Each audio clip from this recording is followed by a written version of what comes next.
প্রশাসনকে একরকম শিক্ষা দিয়েছে। এই জন্য আমি বলছি প্রশাসনের সঙ্গে বিএনপির জন্য কোনো শিক্ষা আছে? বিএনপির জন্য শেখার আছে, শিক্ষা দিয়েছে, অবশ্যই শেখার আছে।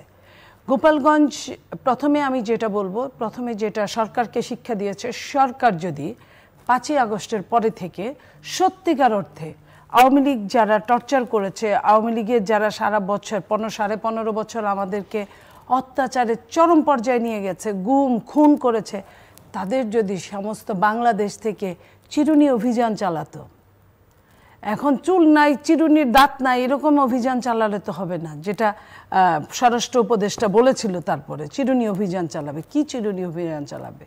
তো 1 বছরে কিছুই করে নাই আওয়ামী লীগ।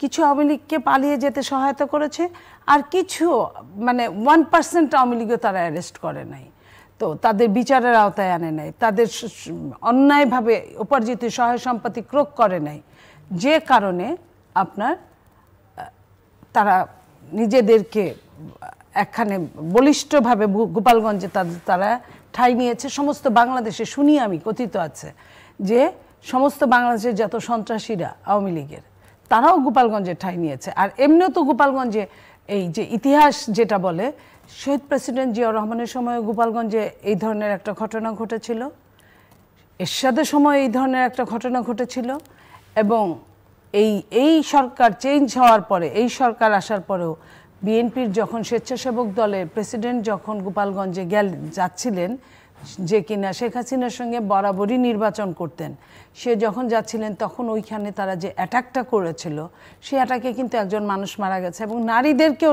যথেষ্ট, ও তার ওয়াইফ ছিল, ওয়াইফকেও কিন্তু যথেষ্ট পরিমাণ টর্চার করেছে, হাত পা ভেঙে দিয়েছে, এরকম মেরেছে। তো সেইখান থেকে তাদের শেখার ছিল, তারা শিখে নাই। এবং এই জন্য সরকারের একটা মেসেজ, এটা গেল সরকারের মেসেজ। সেকেন্ড মেসেজ, এই এনসিপির এত বেশি অহংকার হয়ে গিয়েছিল, এত বেশি, এবং তারা এত ধরাকে সরা জ্ঞান করছে এখন পর্যন্ত। গত এই ঘটনায় তাদের কি হয়েছে, তাদেরকে কামানের ভিতরে যে একটা রুদ্ধদ্বার ঘর থাকে লোহার, সেইখানে তাদের কুণ্ঠাসা করে একদম চেপে চেপে তাদেরকে নিয়ে আসা হয়েছে তাদের জীবন বাঁচানোর জন্য। নইলে হয়তো বা আমরা আরও করুণ একটা কাহিনী দেখতাম, কারণ যত লোক ওইখানে একত্র হয়েছে, এবং এনসিপির মিটিংটাও দেখেছি আমি, মিটিং চলাকালীন প্রত্যেকটা চেয়ার খালি ছিল, প্রত্যেকটা, প্রথম থেকে শেষ পর্যন্ত। সাইডে হয়তো কিছু সাংবাদিক বা অন্য কেউ ছিল, কোনো আমি দর্শনার্থী বা কোনো শ্রোতাকে আমি দেখিনি ওখানে। তো সেই জায়গা থেকে এই জিনিসটা তাদের অহংকারের ওই জায়গায় পতন হয়েছে। পাশাপাশি ওরা আরেকটা বাজে কথা বলেছে, আমি কোনো মৃত্যুকে নিয়ে, কোনো পতিত জিনিস নিয়ে আমি ওই ধরনের কথা বলতে চাই না, আমি কাজে বিশ্বাস করি।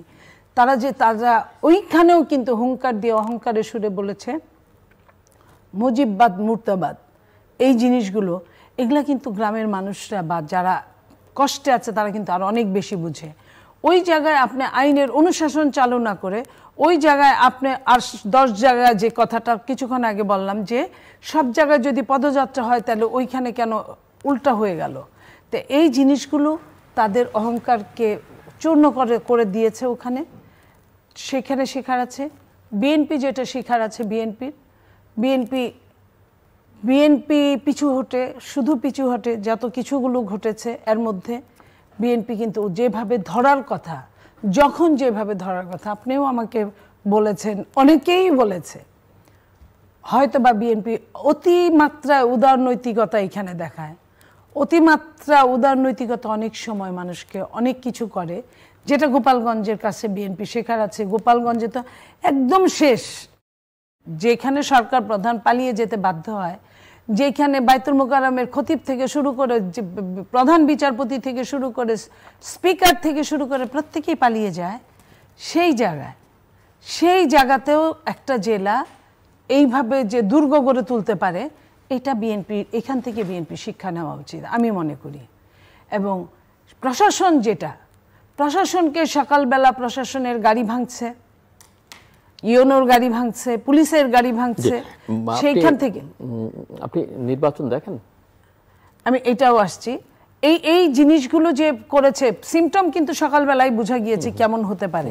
সেইখানে প্রশাসন সেইখান থেকে শিক্ষা না নিয়ে, তাদেরকে বাড়িতে ফেরত না পাঠিয়ে, এই ছেলেদেরকে ওয়েলকাম করে বরিশাল থেকে কেন নিয়ে আসলো আমি জানি না। এবং ওই এটাকে প্রোটেক্ট বলে না, আমার ইজ্জত সম্মান সব হরণ করে আমাকে প্রোটেক্ট করা হবে, আমি এমন প্রোটেক্ট চাই না। রাজনীতিবিদদের কি থাকে, ইজ্জত সম্মান নিয়েই তো তারা জনগণের সেবা করতে চায়, যদিও বাংলাদেশের অনেকে করেন না বা তারাও করছে না, কিন্তু এটার মেইন জায়গাটা তো এই জায়গায়। আর নির্বাচন নিয়ে যে কথাটা বললেন, নির্বাচন চায় না বলেই তো এত কিছু, বিভিন্ন সেক্টরে নির্বাচন, আমি বলবো না যে একটা সেক্টর চায় না। চায় না বলেই তাহলে কি দাঁড়াচ্ছে, মানে লক্ষণ কি বলছে? আমার কাছে লক্ষণ ভালো ঠেকছে না। আমি আমার দলের কথা বলতে পারি না এখানে, আমি আমার ব্যক্তিগত লক্ষণটা বলছি। আপনি আমার সম্পর্কে জানেন, আমি সবসময় যেটাকে সত্যি মনে হয় আমি বলি। আমার কাছে মনে হচ্ছে যে সকালের সূর্য দেখলে যদি বোঝা যায় দিনটা কেমন যাবে, এখান থেকে বুঝে নেওয়া উচিত।